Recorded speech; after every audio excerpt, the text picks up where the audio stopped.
Karibuni katika Dr. Saddam Kenya, na katika video hii leo ningependa tuweze kuzungumzia vitu vingi sana. Cha kwanza, najua kwa Tanzania mmezinua mtandao. I hope you get this video, maana naona tayari watu washaanza kuachiliwa kwenye mtandao. Cha pili ni kwa this channel, hii ni video ambayo inatoka katika mwaka wa 6 wa hii channel. Kwa hivyo hivi leo ningependa tuweze kujibu baadhi ya maswali yenu ambao mmeweza kuuliza. Na kuelekea mwisho wa hii video nitazungumzia mada maalum ambayo inahusiana na kupata maumivu baada ya kujamiana na mpenzi wako. Kwa hivyo ikiwa ni mgeni katika hii channel, tafadhali bonyeza subscribe pale chini, like hii video, na ikiwa utakuwa na maswali yoyote ya uache kwenye comment section.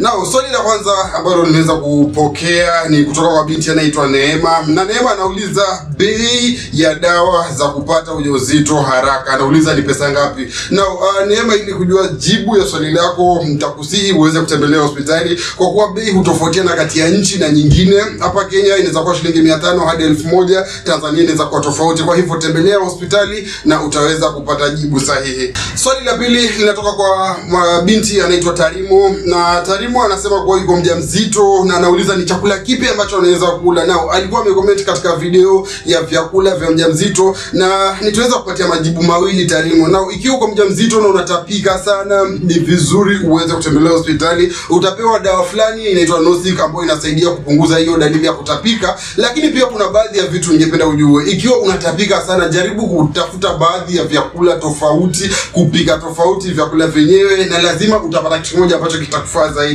Kwa baadhi ya wanawake utapata kuwa akila kitu chochote anasikia kutapika, lakini akichukua kuku aweze kumkausha tu kwenye moto hivyo hivyo bila mafuta bila nini, akausha tu kwenye moto kama yachoma anakula. So kujaribu kuwa mbunifu kidogo and you'll find something ambayo inaweza kusaidia. Lakini vile vile kutapika mara nyingi inatokea kwa baadhi ya miezi ya kwanza ya ujauzito. Kwa hivyo yafaa ujue kuwa kadri ujauzito wako unavyoendelea, mwezi wa 5, wa 6, wa 7, hiyo dalili ya kutapika pia itaanza kupungua na utakuwa sawa kabisa. Kwa hivyo hicho ni kitu ambacho nitaweza kuambia, na ikiwa ni dalili ambayo inakutatiza sana, vizuri utembelee hospitalini na hakikisha unakula kitu chochote ambacho kinaweza kusaidia. Na swali la tatu linatoka kwa binti anaitwa Zuhura, na Zuhura aliweza kuuliza kwenye comments ya video yangu, aliweza kuuliza vidonge vya dawa za kutoa ujauzito huwa ni vidonge vingapi.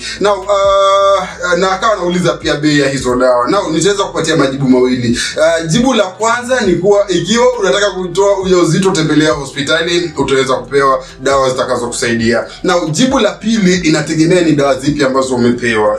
So ikiwa umepewa misoprostol peke yake, hizo huwa ni karibu tembe 4 kama sijakosea, lakini unaweza kuangalia utapata jibu. Na ikiwa iko pamoja na mifepristone utapata ni tembe 5 kama sijakosea. I believe that is the correct answer. Na hizo tembe 5 huwa tembe moja ni mifepristone na nyingine ni misoprostol. Kwa hivyo huwa ni takriban tembe 4, tembe 5, lakini inategemea ni dawa zipi ambazo umepewa. Tahadhari ambayo nitakupatia ni kuwa ikiwa unataka kutoa ujauzito, tembelea hospitali na utapewa the response that is best for you. Swali la 6 linatoka kwa binti anaitwa Neema, na Neema anaulizia namba yangu ya WhatsApp. Now Neema, I think niliweza kujibu swali lako. Namba yangu ya WhatsApp niliwacha pale, na kuhusiana na hii namba ya WhatsApp I'm gonna give some very important information. Ikiwa unatumia message kuhusiana na jinsi ya kutoa ujauzito kwenye WhatsApp, chances ni kuwa nitakwambia uweze kutembelea hospitalini, kwa kuwa I don't associate myself na anything ambayo inahusiana na kutoa ujauzito. Ikiwa unataka kutoa ujauzito, tembelea hospitalini na utaweza kupewa jibu ambalo linafaa. Na ikiwa ni maswali mengine yote ninaweza kujibu, but I'll always refer to you. Kama uko mgonjwa, tembelea hospitali. Na swali la 7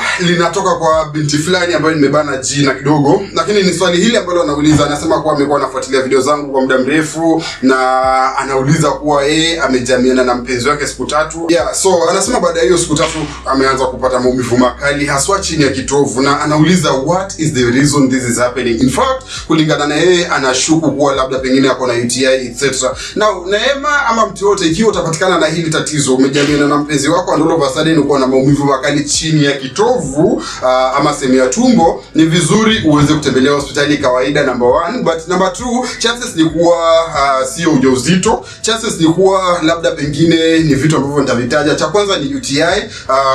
Ikiwa utakuwa umepata UTI katika hizo siku 3, 3 unaweza anza kupata maumivu ya kwenye tumbo, lakini maumivu haya yatakuja na dalili zingine kama vile mkojo kuwa rangi tofauti, kuwa na harufu, kuwa cloudy na vitu kama vile. Now ikiwa ni maumivu peke yake na hauna ile issue ya mkojo kujisikia kwenda haja ndogo kila mara na vitu kama vile, chances ni kuwa ni maumivu ya kawaida ambayo yataisha. Now ya pili, mara nyingi wakati unajamiana na mume wako kuna uwezekano kuwa mume wake ni mrefu na umeweza kugusa sehemu ya ndani ya uterus, na hiyo inaweza sababisha zile ligaments na tissues pale ziweze kuwa inflamed kidogo na ukapata yale maumivu. So wakati mwingine inatokea hivyo. Cha tatu ni kitu ambacho kinaitwa PID ambayo inahusiana pia na UTI. So kama ulikuwa na infection na imesambaa kabisa, imefika katika ovaries nini, unaweza anza kupata yale maumivu pia ambayo yanatokea. Ya nne inahusiana na ovulation, mwili wako wakati unatoa yai, na wakati mwingine pia inahusiana na wakati unaenda kwenye hedhi. Kuna baadhi ya wanawake huwa wanapata maumivu makali sana katika sehemu hiyo, na hivyo ukijamiana na mpenzi wako wakati around those periods, sometimes pia